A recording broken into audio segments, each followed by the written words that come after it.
नहीं, हाँ माइक पकड़ लीजिए, मोड़िए दीजिए,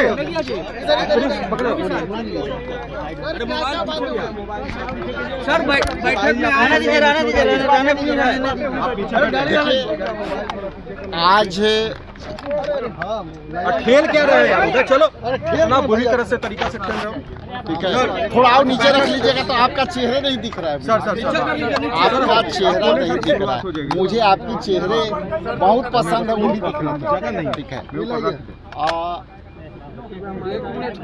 वोटर अधिकार यात्रा के बाद सम्मानित राहुल गांधी जी और तेजस्वी प्रसाद यादव जी और दीपांकर भट्टाचार्य जी और तमाम नेताओं के SIR पर जो यात्रा चली, वो यात्रा के सफलता पर हम लोगों ने विश्लेषण किया और विश्लेषण के पश्चात हम लोग सीट शेयरिंग पर भी बातें की और सीट शेयरिंग में जितना हम लोगों को जो सकारात्मकता से आगे बढ़े हैं, बहुत ही अब तक हम बहुत ही कदम से कदम मिला करके सीट शेयरिंग पर हम बात कर रहे थे। ये मेरा तीसरा बार का बैठक है, इसमें अलग अलग पार्टनर हैं, हम लोग अपने अपने हिसाब से बात कर रहे हैं।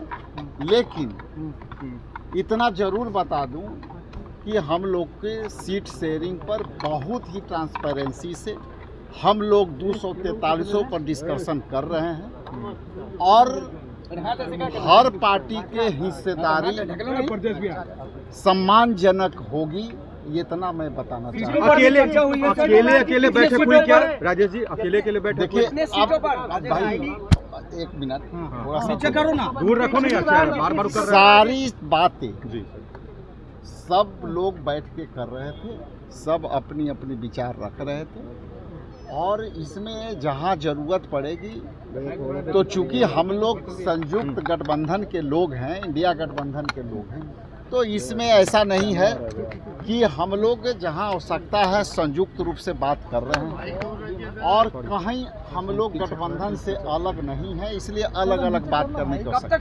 कब तक सर ये फाइनल कब तक सर? बहुत जल्दी फाइनल होगी और जो सीटें फाइनल हुई है उस पर हम लोग बहुत तेजी से काम करें। सर क्या रहेगा, कितने सीटों पर? क्योंकि 70 सीट जो थी उससे कम होगा या उससे ज्यादा होगा या वही रहेगा? मैंने कहा कि हमारे एक पार्टनर और आए हैं और एक पार्टनर और आए हैं, तो हम लोग उन पार्टनरों को ख्याल रखते हुए सारे 243 सीट पर बात किया।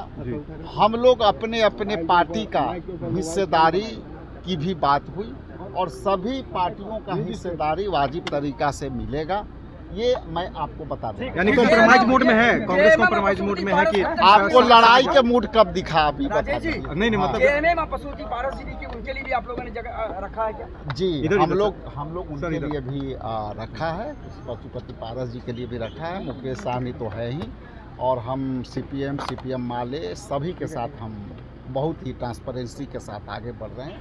हमारा महत्वपूर्ण एजेंडा है कि वोट चोरी हुई है, हम यदि एकजुटता से हम नहीं लड़ेंगे तो आने वाला समय में वोट चोरी होगी और सीट शेयरिंग कोई बड़ी मामला नहीं है। सीट शेयरिंग हम लोग बहुत ही अच्छे तरीक़ा से कर रहे हैं और हम लोग कई सीटों पर आगे बढ़ चुके हैं। राजेश जी, एक बहुत महत्वपूर्ण बात ये हो गई है, केरल कांग्रेस की तरफ से जो ट्वीट किया गया था उस पर तेजस्वी जी ने भी कहा था कि गलत हुआ है, आप क्या कहते हैं? देखिए, केरल कांग्रेस की जहां तक आपने बात कहा, केरल कांग्रेस में BD का जो मामला था, BD का मामला यहाँ पे एकमात्र इसका संदर्भ ये था कि B4 BD और B4 बिहार, इस संदर्भ में आपने कहा था। केरल कांग्रेस से हमारी वहाँ बात हुई थी।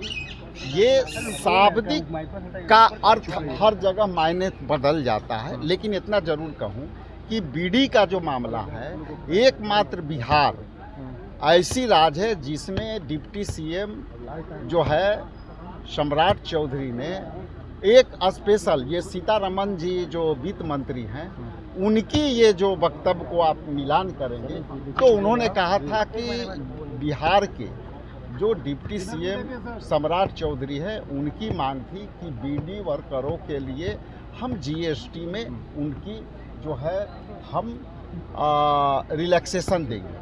मेरा सवाल ये है कि बीडी एक तरह से जो है बिहार में जो लाया गया वो हम समझते हैं कि टोबैको की श्रेणी में आती है, उससे बिहार के लोगों का जो है सेहत पर भी असर पड़ता है। इसकी भी सरकार को ख्याल में रखनी चाहिए और उनको यदि दिए हैं तो कुछ अलग तरह से उनको मदद करना चाहिए। ये मेरा सर मदद है सर, मगर माफी मांगने की बात पर सर क्या आप कहते हैं कि आपने माफी के बात कही। हाँ। जो है ये बताइए सदन के अंदर बीजेपी के लोग गाली गलौज करते हैं, वो लोग माफी मांगे हैं क्या? हमने क्या कहा? केरल कांग्रेस के लोग ने कहा कि ये यहाँ के शब्द के चूंकि वहाँ इंग्लिश चलते हैं, यहाँ हिंदी चलते हैं, इसलिए ट्वीट को हटाया जाना एक अपने आप में बड़ी संकेत। सर एक मिनट सर, क्या बात हुई सर आज बैठक में? मैं उतर जाऊं, सब एक ही बार ले लेना।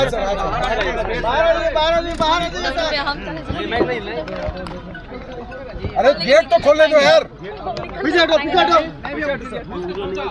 बैठक में क्या कुछ बातें हुई? सब लोग माइक, अरे माइक नीचे, माइक दिखेगा, चेहरा नहीं। दीजिए सर क्या हुआ सर? आज सीट फॉर्मूले पर क्या बहुत हद तक बात माइक नीचे कर लो, उठाया गया। सबको आने दो, एक ही बार हो जाएगा। थोड़ा माइक नीचे कर लेंगे तो डाउन करिए ना, फेस डाउन करिए सब आगे। आज सीट शेयरिंग पे सर आज बैठक जो हुई है क्या कुछ विषय पर, क्योंकि सीट शेयरिंग को लेकर एक महत्वपूर्ण बैठक कही जा रही है। यात्रा के बाद गठबंधन की मीटिंग थी, इसमें अलग अलग विषयों पर चर्चा हुआ, सीट शेयरिंग पे भी बात हुई और अच्छी मीटिंग रही और बातचीत जारी है। कब तक सर ये फाइनल सीट शेयरिंग को लेकर ये फैसला हो जाएगा? अभी प्रयास है कि जल्दी से जल्दी सारी चीज़ें हो जाएं, लेकिन इतना ज़रूर मैं कह सकता हूं कि पॉजिटिव तरीके से बातचीत हो रही है और स्टेडी प्रोग्रेस कर रहे हैं हम। सीट शेयरिंग को लेकर क्या कांग्रेस जो पिछले बार 2020 में जितने सीटों पर लड़ी थी वो इस बार भी उतनी संख्या रहेगी? संख्या अभी सारी चर्चा पे चल रही है। बहुत हद तक ये मैटर करता है कि नए जो पार्टनर आ रहे हैं उनको एडजस्ट करने के बाद क्या होता है, तो उन सब चीज़ों पे बातचीत चल रही है। कांग्रेस सैक्रिफाइस करने के लिए तैयार है सर? गठबंधन में नए पार्टनर को लाना है तो हर पार्टी को सैक्रिफाइस करना पड़ेगा, क्योंकि नए पार्टनर को तो तभी ला सकते हैं, इसमें कोई बड़ी बात नहीं। आज की चर्चा कितनी सार्थक रही? अच्छी रही, सार्थक रही, पॉजिटिव रही, पहले से ज़्यादा बातचीत हुई और आगे बढ़ रहे हैं। और मुझे लगता है कि समय रहते रहते अच्छा निर्णय ले लेंगे। सर पिछले बार कांग्रेस की ये परेशानी थी या ग्रीवांसेस कहें कि मनचाही सीटें नहीं मिल पाई थी, क्या इस बार कांग्रेस को मनचाही सीटें मिल पाएंगी? देखिए गठबंधन में मेरा मानना है कि अच्छी सीट और खराब सीट का संतुलन होना चाहिए और हर पार्टी को अच्छी सीट भी मिलनी चाहिए और कुछ खराब सीट भी मिलनी चाहिए। बस ऐसा नहीं होना चाहिए कि एक पार्टी को अच्छी सीटें मिल रही हैं और दूसरी पार्टी को खराब सीटें मिल रही हैं। तो प्रयास ये है कि बैलेंस तरीके से करें इसको और जल्दी से जल्दी करें। इस बार विचार से लगता है ये बैलेंसिंग सही तरीके से हो रहा है? पूरा प्रयास कर रहे हैं, मुझे विश्वास है कि हम फेयर तरीके से काम कर रहे हैं और ये जो फाइनल निर्णय होगा इसमें संतुलन दिखेगा। केरला कांग्रेस को लेकर भी कुछ कहेंगे सर?